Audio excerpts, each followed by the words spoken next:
guys, it's Amy at Zoe back, and I'm going to do my weekend update for, what is it, March 10th, 2024. So we had daylight savings today, so this morning, so we lost an hour. I do not like when we lose the hour. It's nicer when we gain an hour, but the losing kind of hurts. Even though I went to bed kind of at my normal time and I set all my clocks ahead, but I didn't want to get up when I was supposed to, and then, you know, it just happened. Anyway, so it's not been my best morning. This week was the eventful thing was my new fence. We did get that up. I will insert some pictures right here.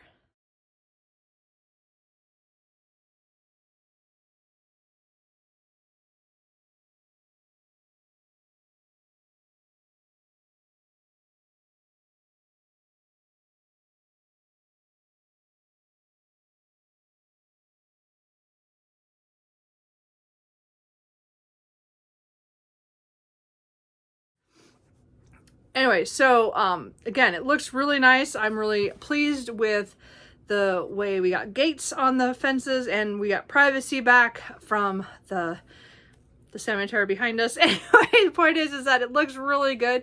Again, the only thing I had problems with is I lost a little time from work because I had to come home early one day in order to pay for it. And so I lost a few hours this week, which is fine. But the main thing is that the last thing before he left, he was like telling us that we should stain it. And I wasn't planning on that. Like, money-wise, we didn't plan on that step. So we're not sure what we're going to do. We're still asking what other people have done and trying to decide. But right now it's too wet anyway because it's just been pouring today and the last couple of days on and off. So I'm fine. We'll see. But it's really pretty. I hope I hope it shows up well in the pictures. But I really I'm glad we finally got it done, because I feel a lot more secure now that my backyard is actually closed off and that no one can get to us from the property behind. And because again, it was broken. Anyway, so I'm glad that is done. Anyway, money wise, yes, I would have liked that not to spend that money, but you know, we didn't. We had to do it, and unfortunately, it was a year before we were planning on it. But whatever, it's done now. So anyway, beyond that, work was fine. Beyond that, during the week, I didn't do much of anything this week because I was pretty focused on one book, which I will talk about. So let's talk about the books that I finished, the ones I'm in the middle of, and what I think I'm going to read in the next week, because we just don't know. Anyway, I am gonna take 2 books off of my currently reading and put them back on my shelf. These are not going on my cart of shame because both of these I read only one day, and I'm not feeling them right now, and I don't want to force either one of these because I do want to read them. I just don't think right now is the time with the way things are going on. So first one is From Below by Darcy Coates. I did start this one day and I got about 89 pages in, and I was having some trouble with this one because it's really a long horror, underwater horror. So this is a team going to underwater to a wreck, and you know, they're doing a documentary, and everybody is there for different reasons, and you know, things aren't going the way they're supposed to. And again, it's spooky and it's Darcy Coates, so I know there's some kind of ghostly element to it. I'm just not sure. Underwater horror or anything underwater, drowning, that kind of stuff is one of my, you know, phobias and things like that. So I think that was also a problem for me. So I want to give this another time when I'm more ready to read a horror, definitely a big long one like this one, because I do like Darcy Coates a lot. I'm not feeling it right now, and I don't want to have it on my currently reading because I won't touch it I already feel like I'm not going to touch it for months. So I'm just going to take it off. I'm not putting it on the cart of shame. I'm going to actually put it back on my bookshelf. And again, I have plenty of Darcy Coates I can read that I could read before that one. If I decide to go back to that one next, that's great, but it's not how I'm feeling right now. Could you just go up there, Cooper? Because you're being a pet. Anyway, so the other one that I'm DNFing for now, as I said, I'm putting back on my shelf because I'm not in the mood for this, is The Appeal by Janice Hadlett. So this is a mystery about some people who are putting on a play kind of thing, and then one of the director and his wife, who is one of the actors, their granddaughter is diagnosed with some really rare disease, and so they're doing a lot of fundraising, trying to pay for experimental I can't even think of the word what I'm trying to think of. Like, I just blanked out. Like, like not the medications and things like that. I don't know why I can't think.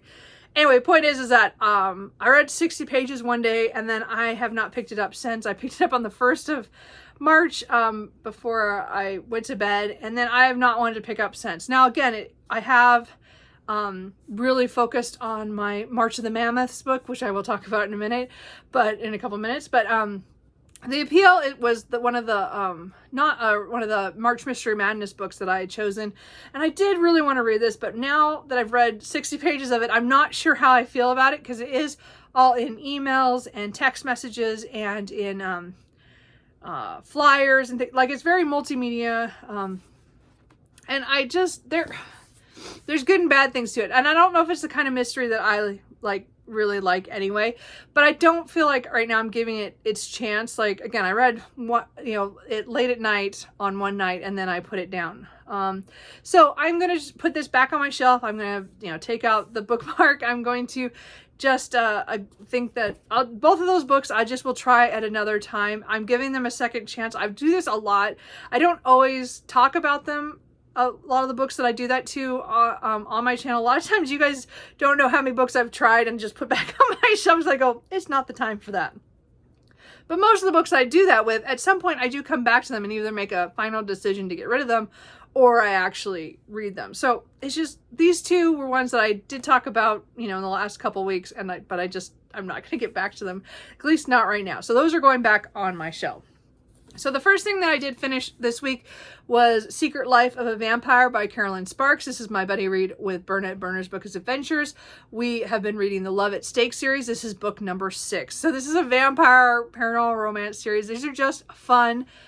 This one, we're back in New York City kind of thing. And the main character, the vampire, he runs into a cop who comes to talk about how much noise they are making at somebody's bachelor party at this hotel room, and they are not able to manipulate her mind. She is somehow immune to this vampire's way of making them mind control and stuff. So it's a good start that way, because she is confused why her partner and other people are doing things, or are not acting normal. And she's like, what is going on? And so it's their love story. It was really fun. I really enjoyed this one. I liked the couple. I did like the adventure part, the mystery that we got to, because there are some co-eds that are going missing. And they figure, there's things that say it might be a vampire. So she's kind of brings in Jack. So it's Jack and Laura. Anyway, but I really like this one. It was not, again, it's I really enjoyed it. It was just a fun time, and I think Born and I both enjoyed it enough that we're definitely interested in continuing the series. This one does have a step back. Anyway, so we're looking forward to, I think, picking up the next one next month. So anyway, so I got that done. And then the one book that I have finished for March Mystery Madness is The Beekeeper's Apprentice by Lori R. King. So March Mystery Madness is a month-long readathon that a lot of people are taking part in, where you read mysteries during the month. One of the co-creators is Elizabeth at Lizzie Faye Loves Books. There are a lot of co-hosts, I mean, so many, and they all put on really great videos. I will at least link Elizabeth down below, so you could go to her channel, and I know she has everybody listed on her video. So this is a book that I did start earlier, a couple of months ago, because this is one of those books that has haunted me, that I bought on the first book haul that I did on this channel when I joined, and it's a book that I've been wanting to read. And I have one of my cousins, one of his friends, she has been asking me every time we run into each other for family things, she asks me if I've read this book yet, and I think it's been over a year since she started asking me. So I was like, I need to read this. So this was on my list of, I think this was on my 24 in 2024. So this covers a lot of things. So again, this is the first book in the Mary Russell and Sherlock Holmes series. Again, it's a series I've heard a lot about over the years, and I've just never read it. And again, I had this copy on my shelf for almost 7 years. So or is it 8? Yeah, 7 years. Yeah, it's been a long time. Anyway, so point is that this follows Mary Russell, and this is the more coming of age part of the series because it's the first book. So it's pretty episodic. There's several things like when she first meets Sherlock Holmes, and then how that affects her young teenage years, and then how and then she goes off to Oxford, and how certain cases that she does get involved with him, and and she's involved too, and how that escalates into the final story in this one. So again, there's like kind of episodic. This is written with the way I don't like it, and I don't know if I will continue the series because of it, because it's written with an older person looking back on what happened in the past, and so we get those things like the whole, if we had known, or we didn't know that this would connect to something else later. I don't like authors telling me that I should go, hey, pay attention to this. This is something that's going to come back. I don't like when authors do that. I feel like, and again, it's a narration style that I just do not get along with. This is, that was the only thing I didn't like about this book overall. I think this is really a really good mystery. There's a lot of good things in here. Very Sherlock Holmes. I loved the fact we got Sherlock Holmes and Watson in here in different ways. And this is when this is old, like in the during kind of World War I era kind of thing, and for time wise, so it's past most of the stuff where Sherlock Holmes stories were written and stuff. So it's him older, and she's fairly again, she's a teenager, and her growing several years while knowing him and stuff. And I know the series is really long and really beloved, and I can see that. I have the trouble with the narration style. So we will see. I might pick up the second one. I did listen to the audio by Jenny Serling, and it was actually really good. So got me through it. It actually is one of the first audiobooks in a really long time that I had to actually bump it up faster because she talked so slow. Like, it was a slow audiobook. I mean, I had to turn it up because I'm like, oh my gosh, I'm never gonna get, it just drove me crazy. I did bump it up on this one, but again, it was good. And I think the only reason I made it through, because I did start it physically, and after, again, one of the lines where it says, if we'd known that we got involved here, that it'd affect us later. And I almost set the book down at that point, which is where I stopped a couple months ago. And then, as I said, I came back and finished it for March Mystery Madness. I'm glad I did, because it's a TBR vet on my shelf. It's one that I've been wanting to read. Again, a friend of a cousin wants me to read this, so I finally got to it, and I'm glad I did. As I said, I don't know if I'm going to continue the series anytime soon. I might look for the second book and see what happens, but I don't know. It's definitely one I'm glad I got done, and it's off several lists that I had. So the book that I've been reading beyond these two, because both of those I finished early in the week, so they were my audios that I was listening to, and then I stopped listening to audios because I just was like, I was just trying to focus on my March of the Mammoths. So March of the Mammoths is another month-long readathon that is this one is put on by Jason at Old Blues Chapter and Verse, and I've taken part in many years, and I have failed some years, and other years I've done really well. And this year I was determined to at least get one mammoth done. I was not saying it had to be done within the month, but I have a couple of mammoths that I have set aside that are on a list of, which I'll link down below, which is 4 author biographies that I wanted to get to this year. And I think three of the 4, I don't know if the 4th one is a mammoth. I keep thinking it was just short, but all the rest of them are 800 pages and more.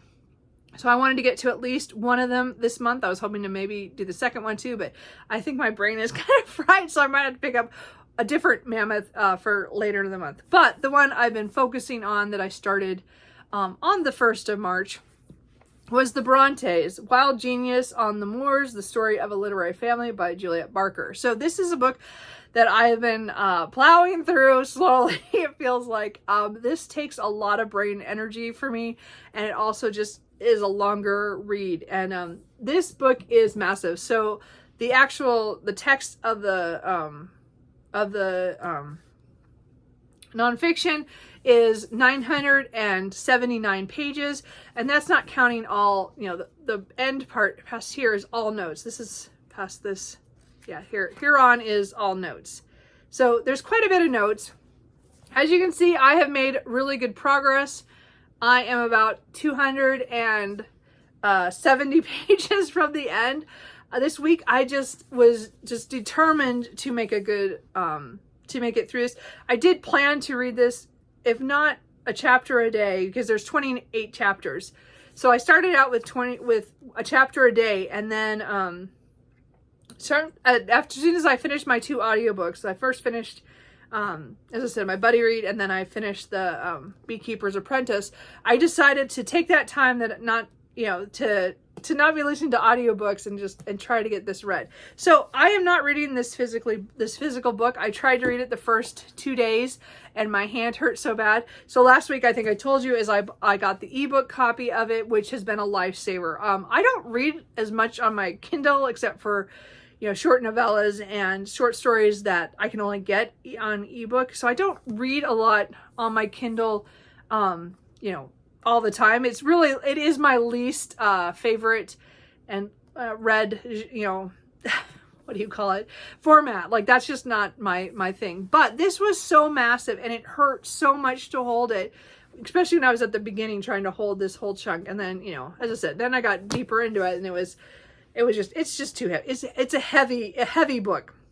So I have been working on this the last couple of days. Yesterday I read, it takes a lot to read over 100 pages of this, because that was just over, I think, 4 chapters I did yesterday, which was the most I've read in one day. I really wanted to get a good chunk because, again, I have 8 chapters left of the 28. So I'm hoping to finish this. Matters how much today I get done, because now I still have to do my taxes today. Maybe, I don't know. We'll see how I can feel. But I don't have any other plans today. But Sundays I just don't read a lot because I know I have to go to work tomorrow. I don't know. So I want to read at least, if I read 2 chapters a day, then I'll get done with this Wednesday. If I get to read one of those, maybe one of those chapters might be smaller, so I might get to 3. Maybe I'll get done Tuesday. I don't know. I think the earliest I'll get done is Tuesday, because again, I have 8 chapters. But I think Wednesday is probably the more probable where I will finish this. So again, I still read this much faster than I expected to. It's just taking me forever. And again, my page counts is really low per day. But if you look at the text, I mean, it is not big text. Like, it is it's small.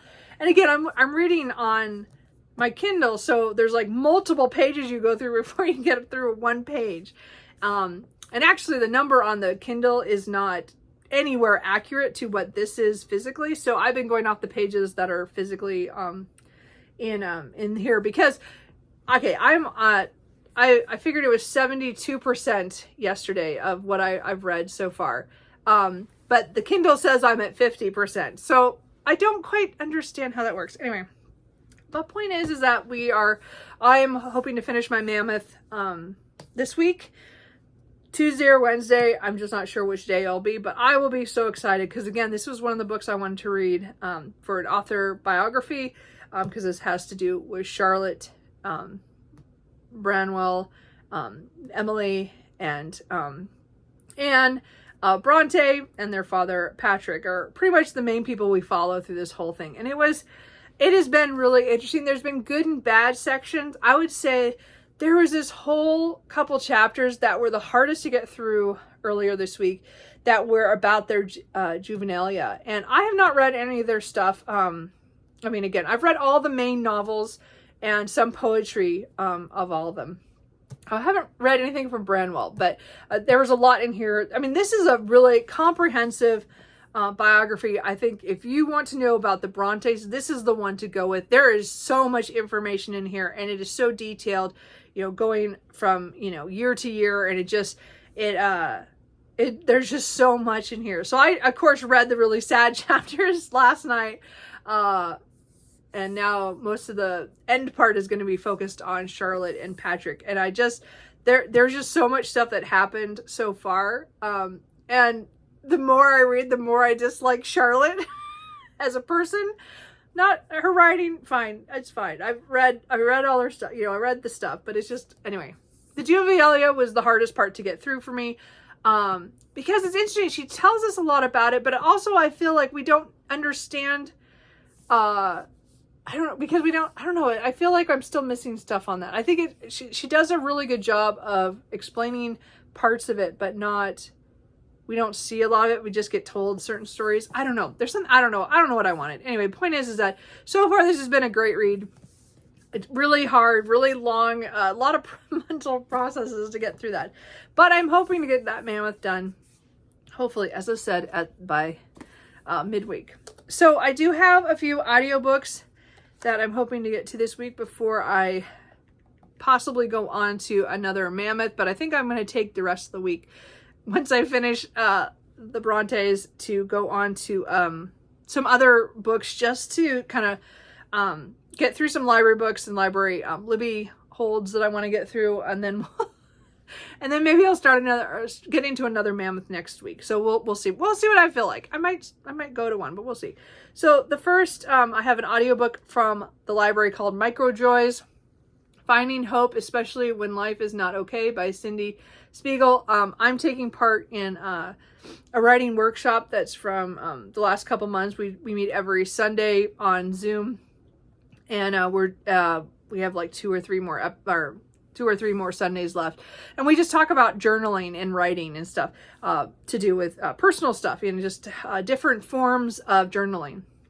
And somebody brought up this Micro Joys book, and so I got it, but I haven't had a chance to get to it because I've been working on, as I said, on the Brontes, and I wanted to finish the other audiobooks I had, and then I just haven't felt like picking an audiobook in the car. I've been listening to music.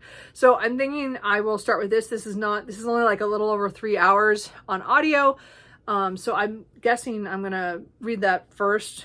And again, I might start it Monday in the car. We'll see what happens. But that is one I would like to get to sooner rather than later for audio. I also have Marked in Flesh by Anne Bishop. This is book number 4 in the Others series. So I have this on audio. It just popped up. I'm so excited to continue my reread of this. So I might listen to that after Micro Joys.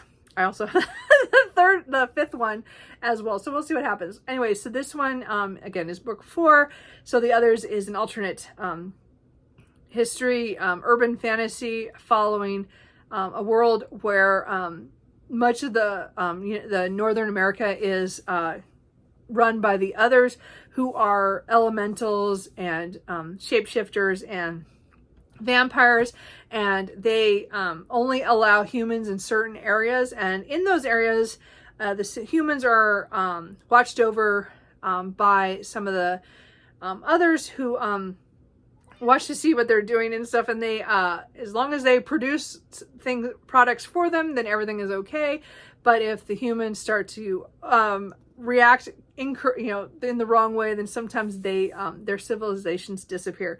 So we are in the middle of a cycle of things that are escalating, where the humans are pushing back and not are starting to attack the Others in interesting ways. And we're following Meg, who in the first book arrives at the courtyard and is taken in, because she has people who are chasing after her, and she kind of makes changes in the world.